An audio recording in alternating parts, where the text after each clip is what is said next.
अस्सलाम वालेकुम dear students. आज हम लोग ट्रांजिशन एलिमेंट के बारे में पढ़ेंगे। चैप्टर नंबर 6 है और 2024 की पेयरिंग स्कीम के अकॉर्डिंग इस चैप्टर में से सिर्फ शॉर्ट क्वेश्चन आएंगे। 2 शॉर्ट क्वेश्चन है और एमसीक्यू है। लॉन्ग क्वेश्चन इस चैप्टर में से नहीं है। तो इंट्रोडक्शन में अगर देखें तो डिफ़ाइन आपको आनी चाहिए ट्रांजिशन एलिमेंट की, मोस्ट इंपॉर्टेंट नहीं है। उसके मुकाबले में एक शॉर्ट क्वेश्चन है, D and F block elements are called transition, इनको क्यों बोलते हैं। तो इस पैराग्राफ में आपको इसका आंसर मिल जाएगा और ये शॉर्ट क्वेश्चन इंपॉर्टेंट है। नेक्स्ट आपके पास शॉर्ट क्वेश्चन इंपॉर्टेंट है, typical non typical transition elements की डिफ़ाइन। ये डिफ़ाइन आपने याद करना है। और एक ग्रुप सेकंड ए एलिमेंट्स कौन कौन से होते हैं ये एमसीक्यू के लिए आप लाजमी याद करें। इनमें से टिपिकल कौन से हैं, नॉन टिपिकल कौन से हैं, ये एमसीक्यू के लिए आप लर्न करेंगे।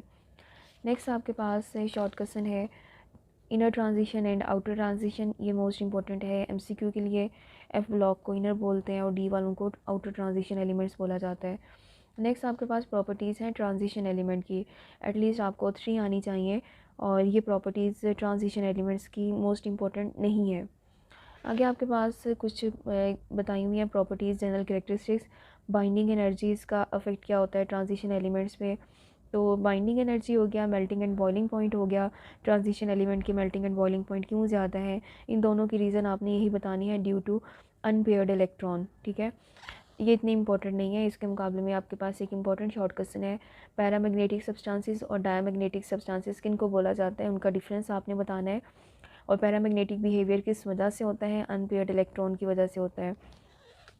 नेक्स्ट इसी टॉपिक में एक इंपॉर्टेंट एमसीक्यू भी है कि किन आयंस का पैरामैग्नेटिक बिहेवियर जो है वो काफ़ी ज़्यादा स्ट्रॉन्ग होता है। तो मैंगनीज़ है और आयरन है, क्योंकि इसमें सबसे ज़्यादा अनपेयर्ड इलेक्ट्रॉन इसी में है और जितने अनपेयर्ड होंगे पैरामैग्नेटिज्म बिहेवियर उतना ही ज़्यादा होगा। नेक्स्ट आपके पास है वेरिएबल ऑक्सीडेशन स्टेट की क्या रीज़न है, इसकी रीज़न भी अनपेयर्ड इलेक्ट्रॉन है। और इस चैप्टर का second most important short question है कलर फॉर्मेशन या डी टू डी ट्रांजिशन के नाम से पेपर में आता है कि ट्रांजिशन एलिमेंट्स कलर फॉर्मेशन क्यों शो करते हैं, उसकी आपने रीज़न बतानी है। नेक्स्ट आपके पास अगेन शॉर्ट क्वेश्चन इंपॉर्टेंट आ रहे हैं, इंटरस्टिशियस कंपाउंड किसे बोलते हैं, सब्स्टिट्यूशनल एलॉय किसे बोलते हैं। ठीक है, ये डिफाइन और प्लस एक एक एग्जांपल आप इसकी याद करेंगे। उसके बाद नेक्स्ट पेज है आपके पास, काफ़ी ज़्यादा इंपॉर्टेंट पेज है, सेंट्रल मेटलाइन की define, ligands, coordination number, coordination sphere, chelates वगैरह की डिफ़ाइन। इन डिफ़ाइन में से लाजमी आपके पास शॉर्ट क्वेश्चन आ जाते हैं। ठीक है, ये डिफ़ाइंस आ गई और पीछे आपके पास इंटरस्टिशियल्स, एलॉय फॉर्मेशन, कलर फॉर्मेशन, इनमें से तो एक शॉर्ट क्वेश्चन मस्ट होता है। आगे नेक्स्ट आपके पास इतना इंपॉर्टेंट पोर्शन नहीं है, ये सिर्फ आप एमसीक्यू के लिए लर्न कर लें। मैन्युफैक्चरिंग स्टील प्रोसेस में कितने प्रोसेस यूज़ होते हैं, 2 हैं, एमसीक्यू के लिए आप इसे लर्न करेंगे।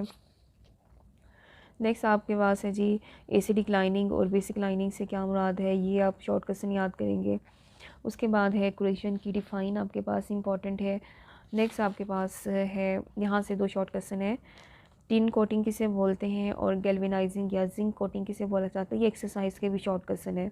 ठीक है, और एक्सरसाइज के ये दोनों शॉर्ट क्वेश्चन मोस्ट इंपॉर्टेंट है, इन पोर्शन में से भी एक शॉर्ट क्वेश्चन आ जाता है। उसके बाद है क्रोमेर साइन और डाई क्रोमेर साइन का क्या फ़र्क है, डिफ़ाइन। ये जस्ट आप रीडिंग कर लें, इसकी इतना ही ज़्यादा इंपॉर्टेंट नहीं है। उसके बाद है नेक्स्ट शॉर्ट क्वेश्चन, ये भी एक्सरसाइज का शॉर्ट क्वेश्चन है कि क्रोमेर साइन को कैसे डाई क्रोमेर साइन में कन्वर्ट किया जाता है। इक्वेशन और नीचे वाला पैराग्राफ आप करेंगे। नेक्स्ट K2Cr2O7, इसकी रिएक्शन पूछा जाता है कि H2S के साथ रिएक्शन करवाएं। आप तीनों इक्वेशंस ना करें, सिर्फ लास्ट वाली इक्वेशन कर लें।